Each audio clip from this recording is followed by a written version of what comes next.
क्या बिहार में विधानसभा चुनाव से पहले बीजेपी और एलजेपी के बीच दरार पड़ गई है? क्या दोनों ही पार्टियां अब आमने सामने आ गई है?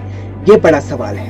नमस्कार, आप देख रहे हैं 3N न्यूज नेटवर्क। मैं हूं आपके साथ विपुल माहेश्वरी। केंद्रीय मंत्री प्रकाश जावड़ेकर के बयान के बाद अब चिराग पासवान भी बीजेपी पर हमलावर हो गए, लेकिन उन्होंने साफ कहा है कि नरेंद्र मोदी के साथ है। तो ऐसे में माना जाए कि बिहार में चुनाव के बीच अब एलजेपी और बीजेपी के बीच एक बड़ी दरार पड़ गई है। क्या कहती है बिहार की गणित, इस रिपोर्ट में देखिए।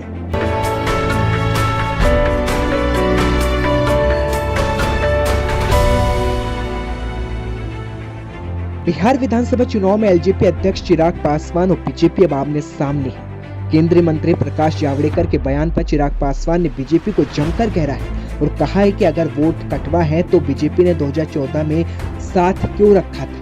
दरअसल आपको बता दें, शुक्रवार को केंद्रीय मंत्री प्रकाश जावड़ेकर ने कहा कि एलजेपी बिहार के चुनाव में कोई प्रभाव नहीं डाल पाएगी। एलजेपी बिहार के चुनावों में सिर्फ एक वोट कटवा पार्टी बनकर रह जाएगी। प्रकाश जावड़ेकर ने स्पष्ट किया कि बिहार में केवल 4 पार्टियां बीजेपी, जेडीयू, हम और वीआईपी के साथ मिलकर चुनाव लड़ रही है। इसके साथ ही जावड़ेकर का दावा है कि एनडीए को बिहार के चुनाव में 3/4 बहुमत मिलेगा और चिराग की पार्टी वोट कटवा पार्टी के रूप में उभर कर आएगी। न सिर्फ प्रकाश जावड़ेकर बल्कि संबित पात्रा ने भी एलजेपी पर खुलकर निशाना साधा है। संबित पात्रा ने प्रेस कॉन्फ्रेंस के दौरान कहा कि बीजेपी की कोई बी, सी या डी टीम नहीं, एलजेपी बिहार की जनता को गुमराह कर रही है।